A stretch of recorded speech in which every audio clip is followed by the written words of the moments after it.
Welcome to another episode, Behind the Bar with Will. Today we're just going to take a look at this 2022 Ford Explorer. This model is an XLT model.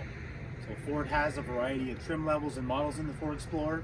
This would be what you consider an entry-level model. It is equipped with four-wheel drive. It does have automatic high beams, a great safety feature pack, and all kinds of goodies that we're going to go over today to better describe the value that you get in an XLT before you go and buy a limited or a platinum or an ST.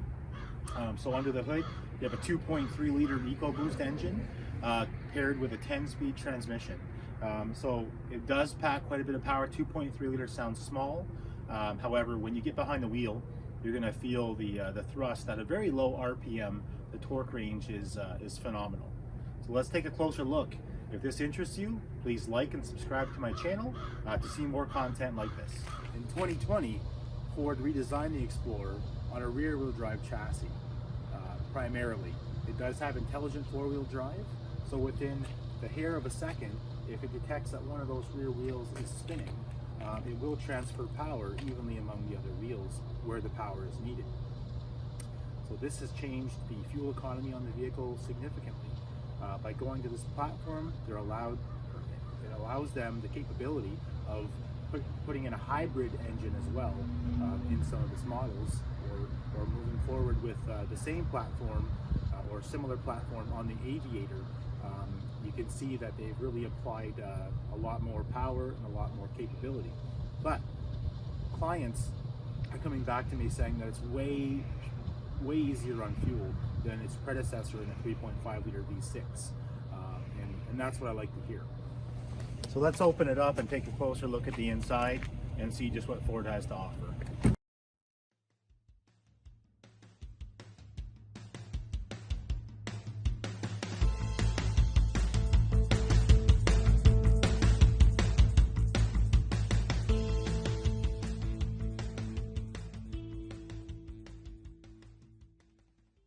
Starting at the rear of the vehicle, you can see that there's actually a little button under here where this arrow is marked, indicating that's where the button is to open the rear hatch. Also, the backup camera, when you use your rear washer jet, has a tiny little jet here just to keep that camera clean, and so that you can see any obstructions behind you when you're backing up. So from the back of the vehicle, you get a good shot there of what the interior really looks like, and how easy it is to get into that middle row and to access the third row with the buckets. Ford's done a great job this year of actually adding a lock button in the past few models, so you can lock the doors before you close your rear hatch. This rear hatch is programmable. You can pull it to whatever desired height you'd like, and then just press and hold the button, and whenever you go to reopen the hatch, it will only return to that height. So if you have a low-hanging garage roof, or you're concerned about it hitting something, or maybe you're just a little shorter and you want to be able to keep it at a height that you can reach, very easily programmed there just by pressing and holding one button.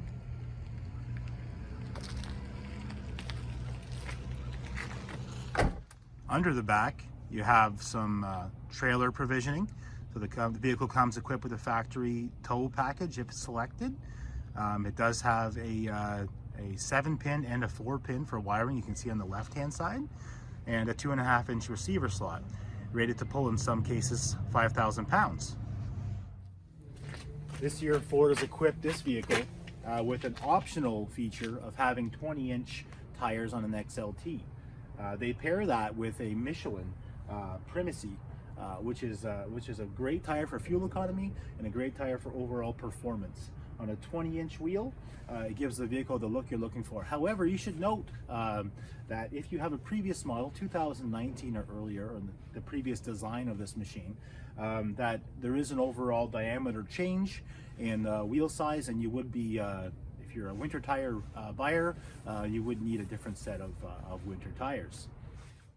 Moving towards the inside, in the middle row, got a nice set of captain's chairs here with an armrest, and underneath the front you'll see there's a bar that you can pull on to move that seat forward, and then you just simply pull on this handle and it drops that seat down so that passengers can gain entry using these steps to the back. And we're gonna go ahead and do that right now so you can see what a 5'8", 250-pound man looks like in the back seat of a Ford Explorer. Let's go ahead and get into this machine.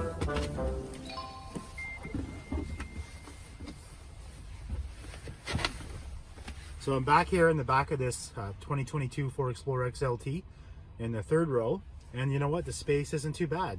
I've actually got a decent amount of leg room, but I definitely wouldn't recommend it for your longer drives for larger people. However, most families, they're going to use this back row for their children or for smaller people for those drives that they need. Ford has equipped it with child seat base hooks. So you do have a place to hook on your baby seat on two sides back here and two sides in the middle. So go ahead, 4 babies in the Ford Explorer. Okay. What we're looking at right now are the rear controls for the HVAC system. And so middle row occupants can actually control the heat on their own. Some models you'll see added heated seat buttons there, but in the XLT, you've got just the HVAC controls for the middle row and the back row. Moving into the cockpit, you can see that there's actually a power driver seat standard. And in some of my previous videos, I've shown the 2X pull hood release. So there's nothing to reach for under the hood. You pull that 2 times and just lift up on the hood. Controls are given here for your rotary dial shift, so park, reverse, neutral drive, and low range mode. Your electric parking brake button. This is a feature called auto hold. Every time the vehicle comes to a complete stop, when this feature is enabled, it will hold your brake pedal on until you press your gas pedal to proceed. Makes it a bit easier for drive-throughs and maybe really busy traffic. This is your anti-skid control, and this would be your downhill descent control button, meant for slippery slopes in the grass when you want to balance your brake system between all 4 wheels. So we're going to go ahead and change those drive modes, and you'll see I'm turning the dial down here and the option comes up on the screen down here. So as you turn it, you've got 7 different selectable drive modes. So beginning with tow haul, it's going to make it easier to pull your trailer. It's going to manipulate the transmission gear sequence to better make it capable to pull heavier trailers. Sport mode is going to give you that racing feel. It's going to gear down immediately. You're going to want to use a higher torque range. You can see it changed all my gauges to red gauges. Give you that sport look. Economy mode, well, that's simple. You want to get there on a little bit less fuel. You put it in economy mode, and it changes the sequence of the shifting in the transmission to allow the vehicle to get a bit better fuel economy. Normal. Slippery. That's going to manipulate a few more things with the vehicle. It's going to change the sensitivity of the traction control system, and it's going to utilize that transmission to put you in a better gear for slippery surfaces. Trail mode, it's going to want to gear you down. You notice it disabled the traction control automatically, and it's going to want to put you in a lower gear range for more off-road use. And deep snow and sand, just a little bit more intensity on the disabling of those features. This unit is equipped with Sync 3.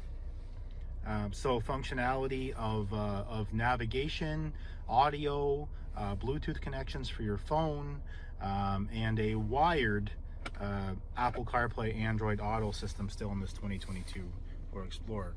Dual USB ports and a charging port down below. So to open that, all I did was I just pushed on this piece right here. One of my favorite features in these cars, and most new vehicles today have it, is automatic climate control. So by selecting this option and programming the desired temperature with the toggle switch up or down right here, I've got it set now to 21 degrees. The fan will take over. It'll do what it has to do automatically to get the desired temperature. So by selecting it again, I've lessened the fan speed, but it's still going to try and get to that temperature. You do have heated seats, heated steering wheel button, right, easily conveniently located right there, and the passenger heated seat over here. So if you're in Canada and you want to melt things off real quick, you just go ahead and push max, and that's going to turn on your rear defrost. And you hear that fan blow now, and the mirrors are going to heat up just to melt off any ice. And as soon as you're through with that, you just go ahead and hit auto, and it's going to bring you back to your previous 21-degree temperature settings. You can see the top left and right for the dual zone climate control. Navigation, very easy to use, it's built in. So if you want to search for local restaurants or your home or your favorites, all you do is begin typing an address and it will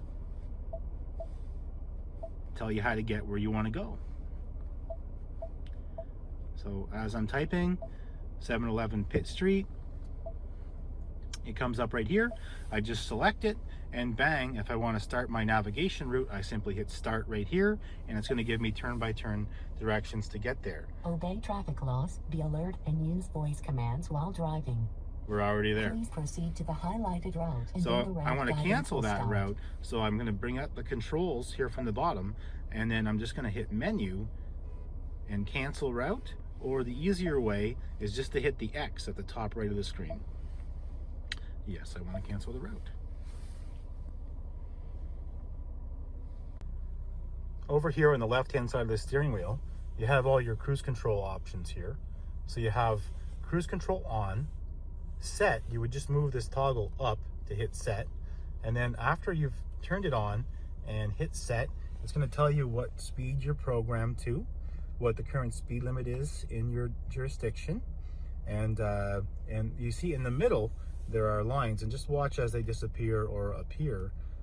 Those are representing car lengths for space that you want to stay behind the vehicle in front of you, because this vehicle is equipped with adaptive cruise control. To go along with the adaptive cruise control, Ford's added a beautiful feature that you have to try. It's called lane centering. So when I see the steering wheel just popped up as I hit the lane centering button right here on the wheel. And now what it's going to do is it's going to search for lines on the road. When it finds lines on the road, it's going to automatically, in cruise control mode only, take over the steering. I will be required to keep my hand on the wheel with a slight amount of pressure just to signify that I'm still here. As you come up to a bend, you'll feel it turn the wheel just like so to follow the road. When you're finished using cruise, you can either hit the brake or you can turn it off right here, or you can hit cancel. Don't confuse this feature with lane keeping system. Lane keeping system is a reactive feature that's been in vehicles for a few years now. It's kind of like bumper bowling. You engage it and disengage it on the button right here on the wheel. And when cruise isn't on, that goes away. And now I'm going to enable it, and you're going to see that road come back. And so this is meant for regular driving, not cruise control. If you're driving and you do exit your lane without using your turn signal, it will do two things. You can select which you like to have. You can choose aid and alert, and it will steer the wheel for you a tiny bit. Just a gentle nudge back into the lane, recognizing that you're drifting. And it'll put an artificial rumble strip in the wheel, just to give you a little shake to make sure that you're still paying attention. So lane keeping system, very different from lane centering. Lane centering is only to be replaced someday with Blue Cruise on most of these vehicles. However, for the moment, Ford's relied on a system like this just for, I would say, liability purposes mainly, because it does require you to have your hand on the wheel. So if you want to change some of those settings that we just talked about, settings at the bottom of the middle center touchscreen and driver assistance tab will bring you into a sub-menu where you can change your cruise control from selective options. So normal, still available, adaptive, and intelligent. So by selecting intelligent, it now gives me the prompt for a tolerance. So what it's trying to do is it's going to grab the sign on the road and adjust your speed in the vehicle to your desired tolerance level based on the area that you're in. So by selecting tolerance and adding a few kilometers per hour, I get to go a little bit faster than the posted limit. However, just use that at your own tolerance. So yeah, so normal, adaptive, intelligent. 3 different functions, and it is equipped with a safety package, just like some of the other vehicles I've shown you. So this will monitor traffic ahead of you. It monitors high beams and automatically dims your lights in the event that someone's coming at you, as well as automatically turning on your high beams whenever the way is clear. So if a collision is imminent, you're going to hear an audible ding, and this screen down here is going to flash red, signifying that you better do something, or it'll actually take over and press the brakes for you. From just about any menu on this touchscreen, you can control it with this voice button down here at the bottom left. So if you want to say things like your favorite Sirius channel number, you would simply just hit the button and say the channel name or number that you like. Or if you're looking for restaurants, one of my favorites is I'm hungry. Please say a line number, next page, or say none of those. So you can search for local restaurants in your area, and when you're done, you can say things like cancel. Canceling. And it takes you out of that menu. So there we have it. I hope you've enjoyed today's video on the 2022 Ford Explorer. We'll go ahead and turn the vehicle off with this button here, and please, just like this button, don't forget to hit the like button and the subscribe button to see more videos like this today.